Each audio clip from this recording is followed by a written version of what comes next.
Obunkenke bukutte ku kooti ya Magye wano Makindye Omu Kubasibe Bba National Platform omukulu Sanya Ayakubidwa Bubi Nyo era baganda bange tetumanyi kikyaliko ne wetwogerera kati ng'ono Magye gamukubye Bubi Nyo olw'okuvaayo n'ayogera amazima nti bannange mutukusiba tetulina musango ate tetulina gwe tugenda kwegayirira kubanga tetulina musango gwe twali tukoze bonna abo batugamba mbu tuveeyo tubegayirire mumanyanga batutaase manyanga batusonyiwe bannange twongera bajjukiza tetulina musango mutute mwami Museveni tukusaba olute kubanga tetulina musango ali tugenda fukamira ku mavivi gaffe mukwano gwange muganda wange ekintu kino kigenze kuliko di abaana balaajana okubanga bakwatibwa nga tebalina musango ne munaye gavumenti ya mwami Museveni eremeredde ddala okutegeera abaana bano n'okubakolera ekituufu kye balina okukola.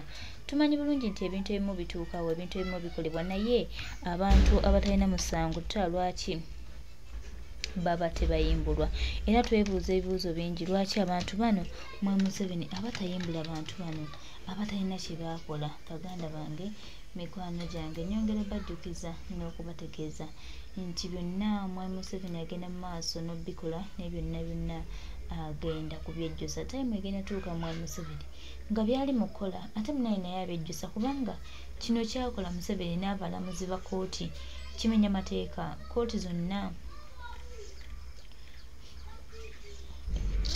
excuse me kooti zonna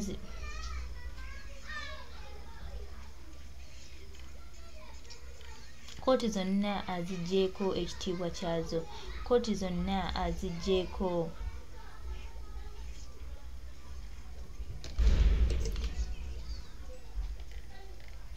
kooti zonna azigjeeko obuvunaanyizibwa bwazo era nga munnange akola ebyo byawulira byayagala. Abantu abandi badde abategeera abantu abandi etambulidde abantu abandi eyimiriddewo baganda bange mikwano gyange embeera si nnungi mbeera ya nnaku mbeera ya bunkenke abaana baffe bano baasibibwa nga tebalina musango wadde n'ogumu baganda baffe mikwano gyaffe nga tebalina buzibu bwonna naye tetumanyi lwaki mwami Yoseti Bukabulwa akyagenda mu maaso n'okulemeza abantu bano mu makomera ge n'okubasibira obwereere n'obujulizi okubabula ne babongerako ng'emisango egitaliiyo.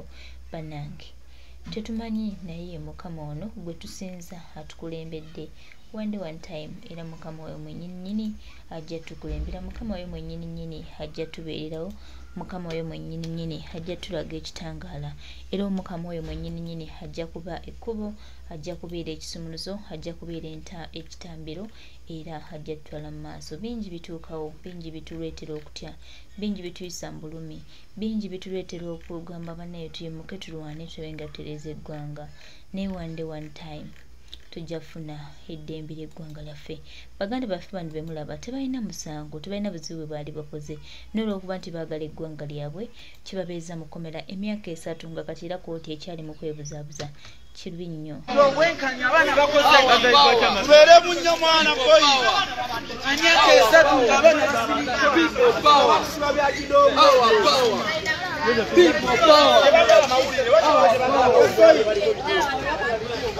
Mama yamukola bitupa n'amawulire mu baawo bantu bakimukola abantu Munasaba kuba mubamenyemenya amagulu mukukobawo watukoze eki bakimutumya abaana babwerere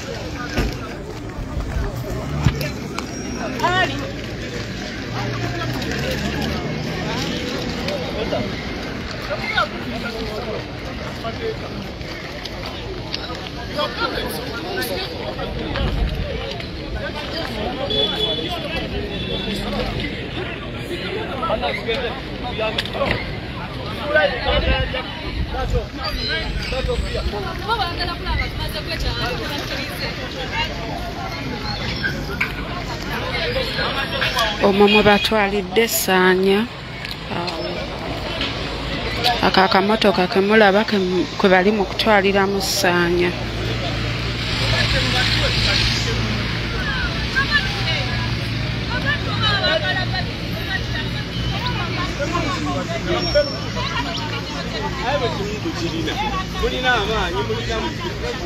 Yes,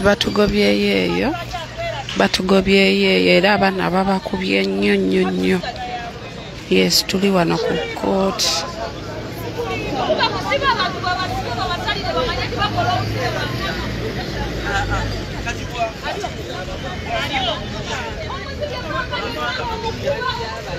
Gwe yakatuuka sharinga poliisi yeefuuse ekizibu wano.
Nwera toli mubiwa mabati amasomo kubakuba bagobawo bannamawulire kamera bazigobawo bakubye Sanya bamuyisiza bubi lwaki bagobawo kamera nga tebye batukakkanye tuli bantu balungi bwana mwe mutubeeredde balungi ogobyewo oli mugobawo kamera mwe mwana ffe tuli banyiivu mwe tuyise mu bingi mwerebutamira bakuyita nga tubatuma wakuyingira mati kale ffe katufulume naye kamera muzirekeewo zikwatake kitundu kyemuliko kamera muli muzigobawo mugobyewo bannamawulire mugobawo abantu mumukuba uyo kene bamugenda bamenyerenya oliwa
Era omukazi nnyo.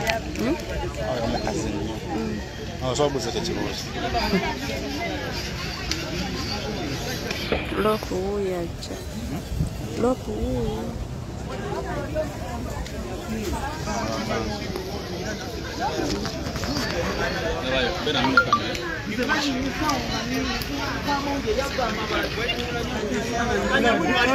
Yes. Are you sure? Sorry, mbasi kulabye.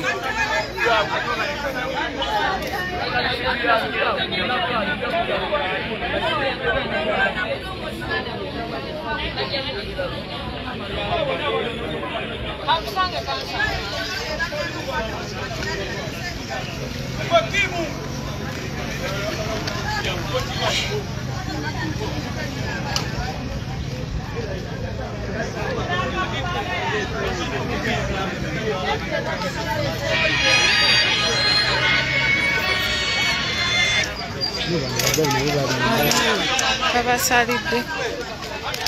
Jango situle. Sisobola kasitula.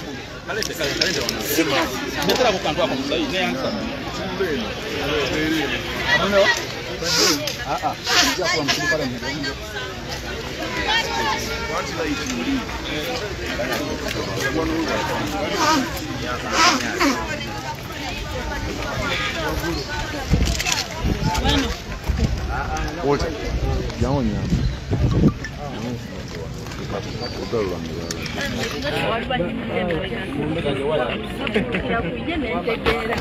Umuchi?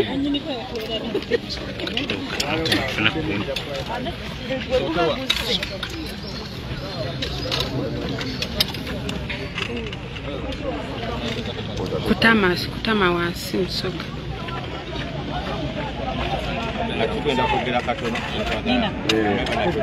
Mbala atero tukuba. Wakazo wamma.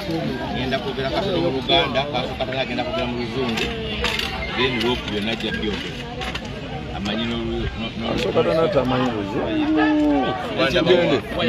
Gende. Tebadeki. Zibako. Tandike.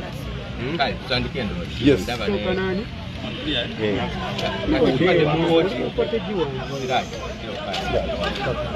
Tubadde mu kooti okufuna ensala okusaba kweyimirirwa omulundi okumulala. Tumanyi nti mu lwasooka bagamba abantu abeyimiridde si ba muzinzi, n'obuddako kye bagamba kye kimu ne bataako abantu 4. Kakati omulundi guno twaleeta abakulembeze abakulembeddwa ku Luganya ne Museni ne ba MP abalala ne meeya nga tumanyi tukigamba kooti nti omulimu gw'omuntu eyeeyimirira kugamba nti ono nja kukakasa nti akomawo wano paka omusango lw'omuntu. Kaakati olwaleero kooti ebadde tuwa ensala n'etugamba nti kituufu abantu bano tulina obuyinza obubata, kituufu abantu bonna be baleese ku luno abeeyimirira balina omuzinzi era basobola okweyimirira omuntu. Mbo naye ne bagamba nti tujja bata bonna 28 abasabye olw'ensonga nti ekisooka tebalaze maka bwe babeera, ekyokubiri nti bayinza okudduka. Kaakati ekisooka kyetulowooza nti n'empaaba yaabwe yennyini tebata kyaki yalaga buli sekinnoomu amaka ge gy'abeera ne bakirambulira. So ekyobutaba n'amaka ekyo kyakwekwasa. Ekyokubiri ogamba nti bayinza okudduka nga waliwo olwedda abaateebwako balabika bajja mu kooti, ate n'ogamba nti bayinza okudduka osinzidde ku ki ng'ate olina abeeyimirira ab'omuzinzi b'ogambye singa badduka tweyama tujja baleeta. So tuddamu kye tukaatiriza kye tugamba bulijjo ky'emisango gino gya byabufuzi. Kyova olabanga n'okubata batugamba twegayirire, n'abasibe bagamba bakkirize oba babasuubize ssente. So si byamateeka n'okubeera wano mu kooti eno bya byabufuzi. So tumanyi nti abantu bano bakozesa amateeka okubatulugunya kye bayita constitution, era tebali mu bwenkanya, tebali mu mateeka. Ffe kye tujja okukola tujja sigala nga tukozesa amakubo gonna agali mu mateeka agasobola okulaba nga bayinga.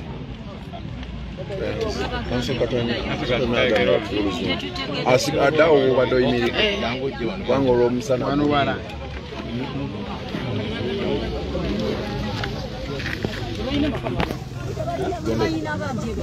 We came here, the General Court Marshal, regarding the bail application that we made for the 28 persons that have been in detention for now close to 4 years. On previous attempts, court rejected their bail applications on the basis that the sureties they presented were not substantial. This time around, previously we had presented family members. This time we presented leaders in different capacities, led by the Honorable Leader of Opposition. This time around, court has rejected their bail application on different grounds from those that we placed on previously.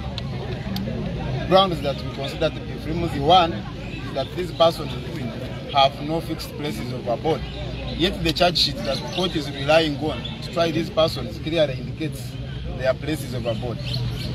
The other ground for rejection is that the accused persons are likely to abscond once granted bail, which we of course find flimsy and speculative, and we raised that with court previously because there are people who were granted bail on the same file, 4 of them, and they have been religiously attending court.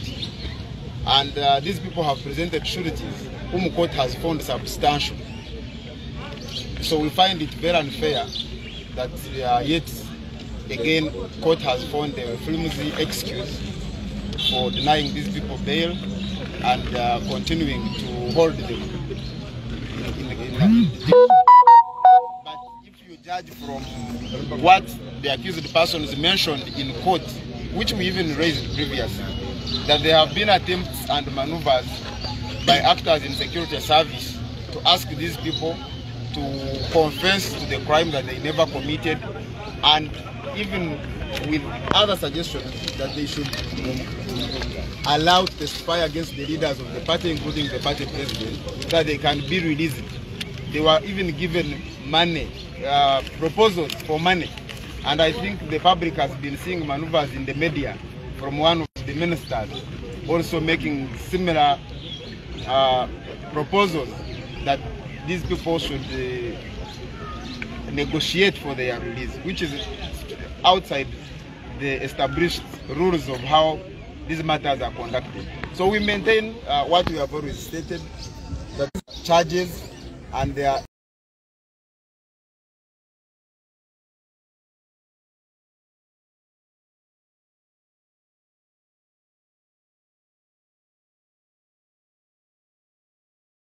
give up, not to get tired, and we remain committed to ensuring that they eventually regain their freedom.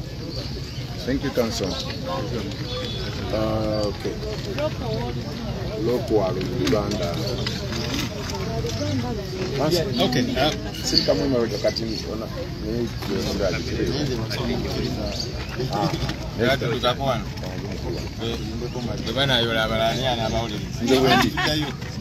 Anyway, ekibaddewo olwaleero kyennyamiza newankubadde tekyewuunyisa nnyo. Twaze wano okufuna ensalawo ya kooti kubanga bannaffe Olivia Lutaya n'abalala basaba okweyimirira omulundi omulala kubanga bazze bakikola. Gwasooka abazadde baabwe, ab'enganda zaabwe, abaami n'abakyala baabwe babeeyimirira, naye kooti neega nti abantu bano tebasaanidde, tebawewuka kimala. Tugamba bakulembeze bannanga ababaka. Let me summarize. Kati olaba if you had let me finish. So mbadde ngamba nti kikyamu kooti okugamba nti ffe abazze okubeeyimirira tuzito. But you asked that I summarize.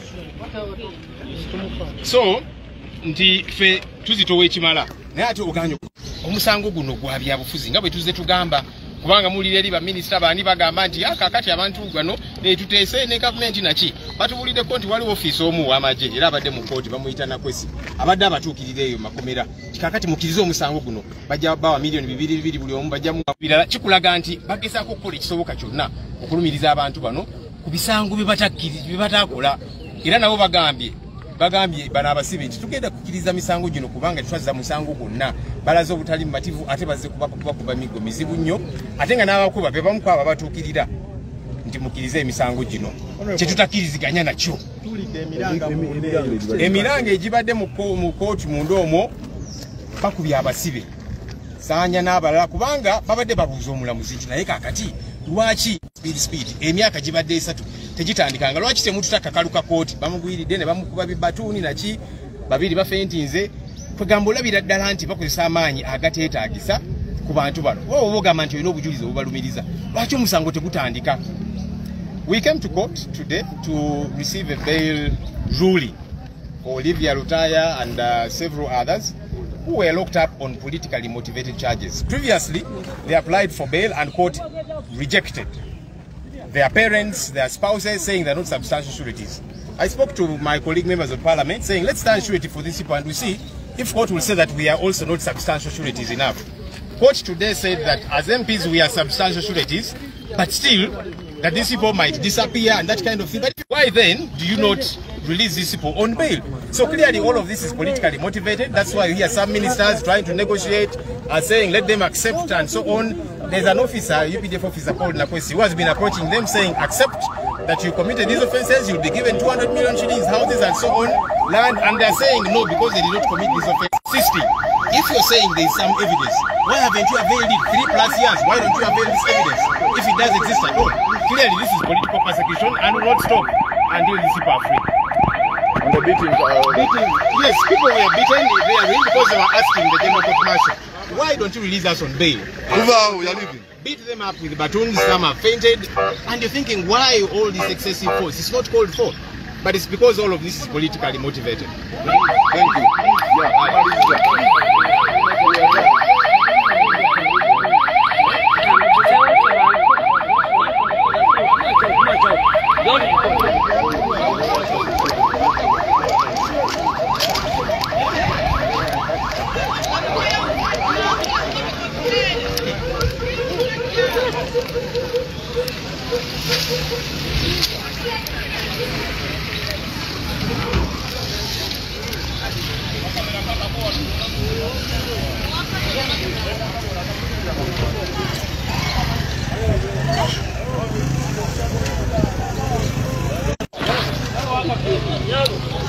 Ali kutika media Uganda timu Kyagulanyi TV ye embeera eri wano yeno embeera eri wano ku court martial bannamawulire babagobye emisinde tebagalira ddala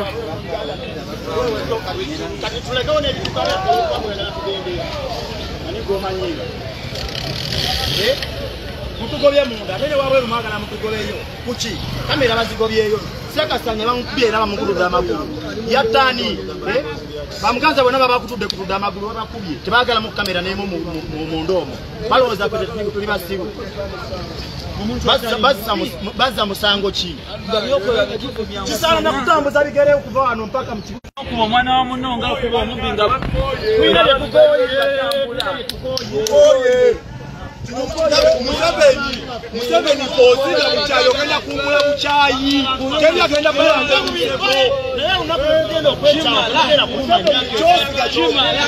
ekimala muri ku bujaji ko batame kwagala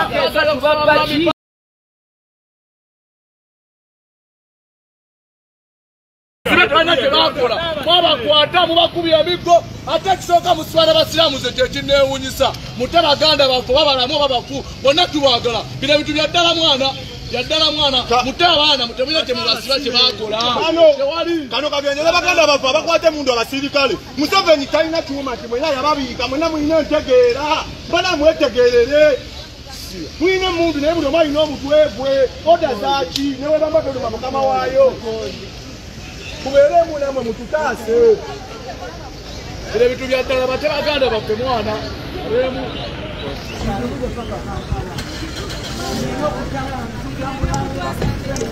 Embeera bwetyo bwebadde wano ku kooti enkulu e Makindye. Baganda baffe aba National Platform mikwano gyaffe amaze emyaka 3 mu kkomera bwe batyo baganye okubayimbula.